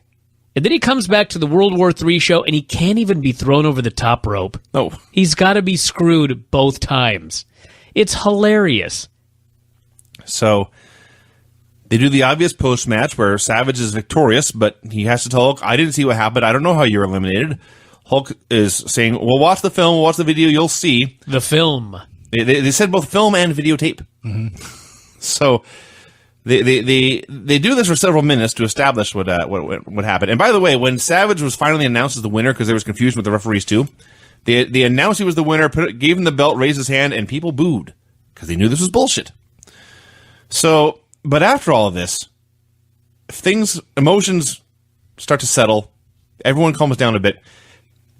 Now think about going back and watching Hulk Hogan like we watched. He was always the big hero. When you actually watch him, he was kind of a dick. Yes. When he fought Ric Flair, he would attack Sherry. No problems putting his hands on a woman. He would use back rakes. He would use eye rakes. He would choke. He would use weapons. He was not always a Boy Scout. So when this finally settled down, Hulk took a step back and thought, I have been screwed. But my friend here has just won the World Heavyweight Championship. And he embraced Savage and raised his hand. It was like the biggest babyface moment of his career. It was up there. It was like the one time when he screwed over the Warrior. When he acted noble here. Even though he had completely been screwed, he was able to momentarily put that aside and congratulate his friend. That's right. It was astounding. I like how animated Hogan was when he was pleading his case. Yes. That he had got under the bottom rope. He got down on 2 separate occasions and slid himself out underneath the bottom rope and begging and pleading for the ref to listen to him. There wasn't a person in that building who couldn't figure out what Hogan was trying to do. He did it even better in the main event of Nitro. It's funny because when you watch him, John Cena does the exact same thing. Except Hogan is even a bigger cartoon. Yeah. They do the same over-exaggerated looking around mannerisms and the big hands and the pantomiming. Mm-hmm. It's hilarious how alike they are. In terms of being a dick as well, I might add, this past week. So, I did not hate this nearly as much as you guys did. I didn't hate it. It was just... It was a chaotic mess for the first... long, funny battle royal. It was very, very long. A lot of stuff was missed. It could have been done a lot better. But the one thing I will say, that crowd had a ball. Oh, yeah. This crowd was into everything. And boy, because I watched Raw first. Maybe that's why I didn't hate this as much. I watched Raw and then immediately started watching World War III. My God, this is so much better. I had fun watching World War III. It was amazing how crazy the fans were going the entire time. Can you imagine if we had a 35-minute battle royal on Raw? The crowd reactions during that thing, it would be a complete disaster. I'm not talking the Royal Rumble, everybody. I'm talking a random battle royal. But man, these fans were having such a great time watching this, and who knows where they could even see? Like, you couldn't see anything. But there was chaos in front of them, and so they loved it. There was large men hitting each other and shouting and sweating and grunting and slamming, and it's all we want from wrestling. Slobbering, Probably I might add. Probably a lot of slobbering, too. All right, let's jump to Nitro. Yes, Craig? Just make sure you ask Lance about the World War III show. Oh, I will. I'm sure he was not a fan. No. Though, did you watch the whole show? Or just a battle royal? Just a battle royal.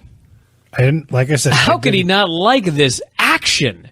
It was And this such grand storytelling. It was such a spectacle for the first, 2 minutes. And then it got dumb. Yes. It was very I won't argue long. with that. It looked like a badly edited highlight reel. Yeah. When's the last 35-minute highlight reel Well, you've seen? He said badly edited. That's a good point. All right, Nitro. That's unedited. So the announcers talked about the fallout from Randy Savage's title win, and this was, a show that was on pay-per-view. And in 1995, except for those lucky few who had CompuServe, this may have been news to people that Randy Savage was world champion. Bobby Heenan was waving a Japanese flag because he's doing the thing with Sonny Ono. Did you also notice him scratching his eyebrows with his middle finger and then pointing at the camera? No. Numerous times. I did not notice that. So they showed Hogan's promo lighting the black gear on fire. They did not show anything with the Observer, nor did they show Sting's hand blowing off. DDP versus Johnny B. Bad. Kimberly was in Bad's corner. Apparently she left Paige at the pay-per-view. So Johnny B. Bad comes out, and at this point he has a hot girl, he has a big giant robe, he has a confetti gun, and he has frisbees that he throws out to the crowd. And the championship. And a television championship. Many gimmicks for this guy. So Paige comes out. He looks very, very sad. His bouquet of flowers. He looked dejected. He was just this man was The one time in his life. Yeah. And he gave flowers to Kimberly, and this confused her, and it confused Bad, and then Paige sucker punched him because he's a dick. So they're doing the match. I love how he sucker punches Johnny B. Bad, and Kimberly has to rush out of the ring. But you make sure to bring the flowers. Yeah. Hey, those are important to a girl. I Oh, think. yeah. I have heard that as well. So the whole match is shot. They're shooting Kimberly with the flowers on the floor, and the match is going on in the background. You know what's funny is I was mostly watching Kimberly because she's hot, and you couldn't not watch her because she's right there in front of the thing. But I was also paying attention to the match in the background, and it was like these two guys were trying so hard to have a good television match, and nobody was watching except me 20 years later. Yes. So Kimberly is examining the flowers, and she finds inside, I don't think this is common in flowers, but a large, heavy chain. Well, only if you get them in the prison. I guess. She didn't know what to do. And then when the Boy, did she ever not know what to do. She was like Britney in TNA. she was green. This is green Kimberly. So when the time was right, Paige calls for the chain. Kimberly throws it into the ring, but it throws very, very low, and the chain goes between Paige's legs to Bad. And the ref is distracted by Kimberly, and Bad picks up the chain. He bonks Paige with it, and he gets the pin. And so it's not clear to anyone. Did she screw up, or was she trying to throw the Paige to Bad? And Bad rolls outside. You mean the chain? What did I say? The Paige? You said the Page to Bad. Who did she throw the chain to? This is what no one... Who was she Yes. trying to get the chain to? This is I the see. question. And Bad rolls outside, and Bad is among those asking this question. Were you trying to throw that to me, he says. And her response was, it doesn't matter. You're still the champ. And Bad says, you're right. That was exactly what happened. He was all happy. Yep. This was such simplistic storytelling. Yes. I mean, it was ridiculous. I thought it was creative. It was completely ridiculous that he suspects something, and she just goes, who cares? You won. She doesn't even admit. She doesn't admit to wrongdoing, and she doesn't lie. No. She just It doesn't matter. deflects the question, and then he's happy. He You're d- right. I've got a gold belt. He judged the results, not the process. Yes. And that's why a pretty girl can say anything and you'll just go and go along with it. Okerlund interviewed Kevin Sullivan and Jimmy Hart. Don't look at me like that, Barry. So Sullivan was mad at Hart because he didn't know why Hart... I guess Hart at some point started managing Luger. And Luger is friends with Sting, so Sullivan wanted to know if they could trust Luger, and why did Luger not finish off Randy Savage before the Battle Royal when he had the chance? And Hart assured him that he, Luger, and Sting had a plan, and Sullivan's eyes lit up. He seemed to get what Hart was getting at. He started laughing, and he left quite happy. Cutie Suzuki and Mayumi Izaka versus Bull Nakano and Akira Hokuto in a great match. God, this was awesome.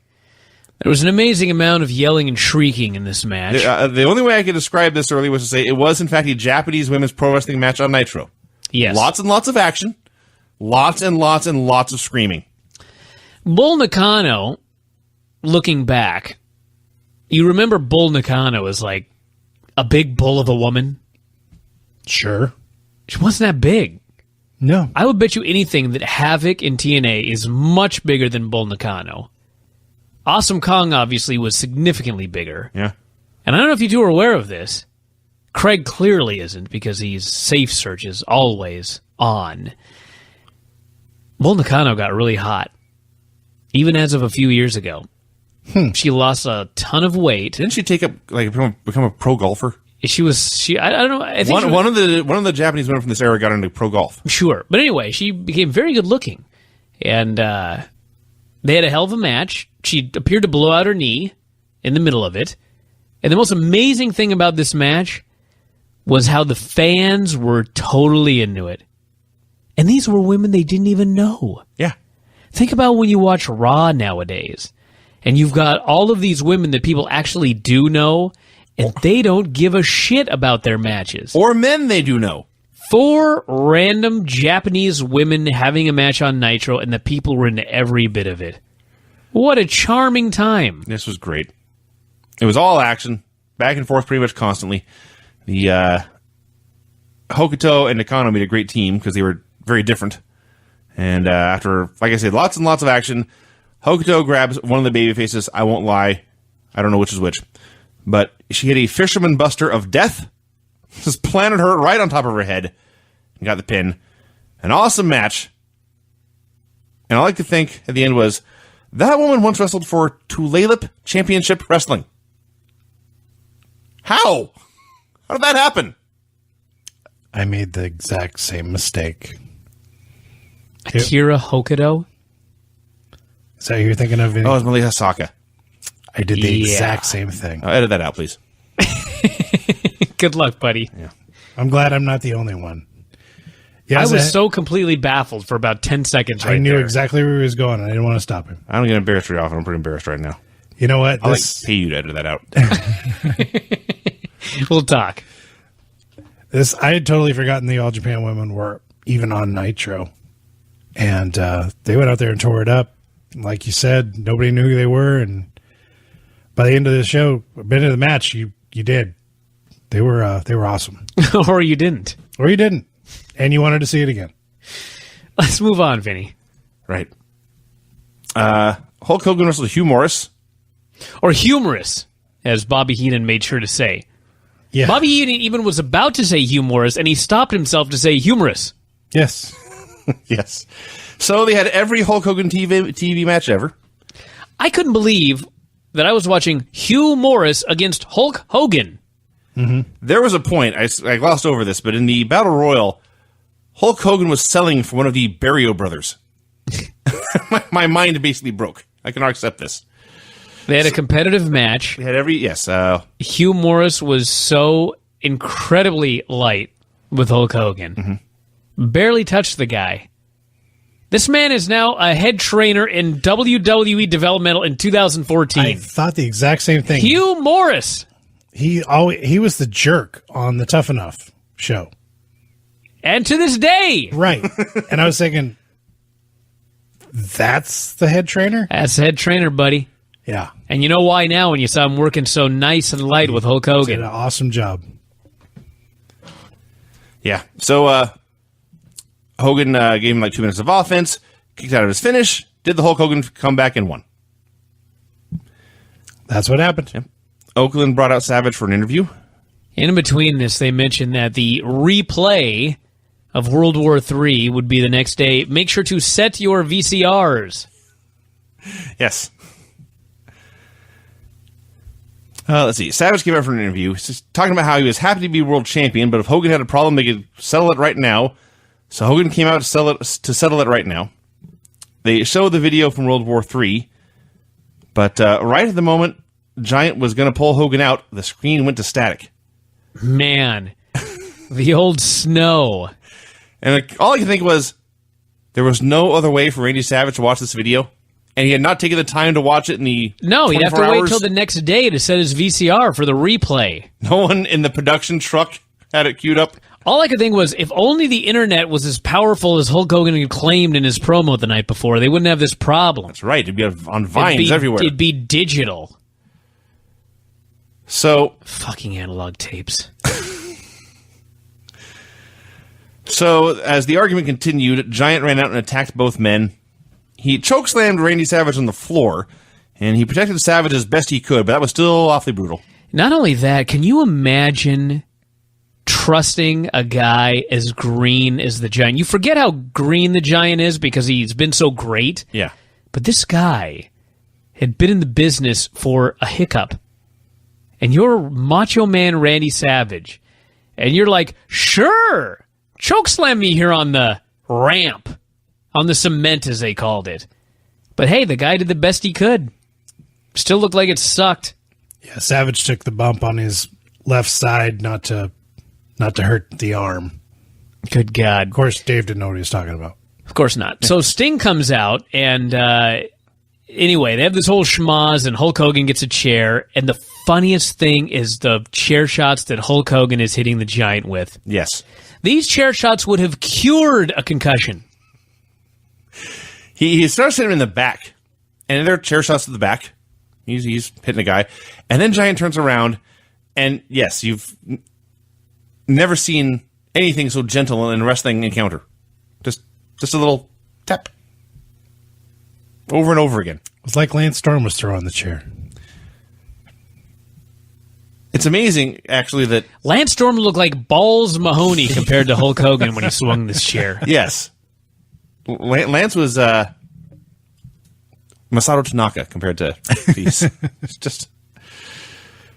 So, yeah. And the Giant ran away, and Hogan and Sting tended to Savage. And that was that. Main event, Sting and Luger versus Arn Anderson and Brian Pillman. So the whole gimmick for the whole show has been, what's up with Sting and Luger's relationship? Are they really friends? Can they trust each other? So Sting comes out, and then there's about 30 seconds of dead air and no Luger. And the announcers go off, aha, it's true, you can't trust him. And then Luger walks out, and then Luger's music plays. And I think they just forgot to play Luger's music, and it just fit in with the storyline perfectly. So they're doing this tag match, and this was a bad day for Lex Luger. And a bad day for Lex Luger is bad indeed. His timing was off on everything. He was blowing spots with the Horseman. They're trying to do the same spot 2 or 3 times and not getting it right. It's pretty amazing, honestly. So they got the heat on Sting, and then, like, everything happens at once. Sting pins Pillman with a roll-up, Arn hits Sting with a DDT, and Ric Flair zooms in and attacks Luger. So the Horsemen are beating up both guys. Hogan comes out to make the save. They did the spot where Flair takes Hogan to the corner and throws one chop, and Hogan no-sells it and does the big bug-eyed stare. That will never, ever, ever get old. And finally the Horsemen are run off, and Hogan checks on Sting, and then he goes to attack Luger, but Sting grabs Hogan's arm, Luger bails, Hogan is pissed, but after some conversation, Sting calms him down and they shake hands. And then the announcers wrapped up the show. I love this show. It's the best thing I watch every week. You know what I liked about this was they did that big spot where Sting has a scorpion, Luger pushes Pillman off the top, Pillman bonks into Sting, blah, blah, blah, blah, blah. And it's just kind of like, every time I watch one of these WCW shows, they have one creative spot somewhere. And meanwhile, I watch Raw, and it's the exact same fucking spots on every show. Yeah. The 2 tag team partners that don't like each other, one guy steals a pin. The long match with the bullshit DQ finish. All of these, I see them over and over again. And every time I watch one of these shows, there's something new. There's something different.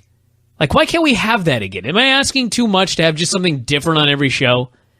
Luger was horrendous, but it was hilarious to watch him running around ringside outside. He's like sprinting, like his football career is back in full force. He's running and sprinting, and as soon as he tags in, though, glacial speed. He's so slow in the ring. Flair's the biggest babyface on the show. This is fun. So to recap, Luger hates Sting. No. We don't know what's going on. Sting and Luger are friends. Yes. Sting and Hogan are friends. Yes. But now Hogan is a little suspicious of Sting. No, Hogan trusts Sting, but he thinks Sting is making a mistake trusting Luger. It's not black and white, but nor is it shades of gray. Because relationships are complicated. Sometimes your friend is a friend, and you hate your friend's friend. Aha. Not saying anything about anyone in this room. I was going to say, is this... Are we talking about this room, or what's happening here? I'm not talking about this room at all. So God we both hate damn Brian, it. right? Yeah, that's right. The point is, Let's move speaking of, to wrap it up, why can't we have more wrap-up shows in wrestling today as well? Where the announcers just stop and they explain the most important points, what we need to know, and what's coming up next week. We got to be left with a cliffhanger. I want that, and I also want I want the show to start with the announcers letting us know what we're going to watch. I know I make fun of it when they run down the pay-per-view card on the pay-per-view, but just give me, the announcers saying here. It doesn't have to be long, but explain what's on tap. Let me know there's been some planning on the show. Yeah, I don't know. All right, everybody, we're going to wrap it up. Anybody have any plugs they want to get out there? All right. We'll talk to you again after a while. Good night. Bye.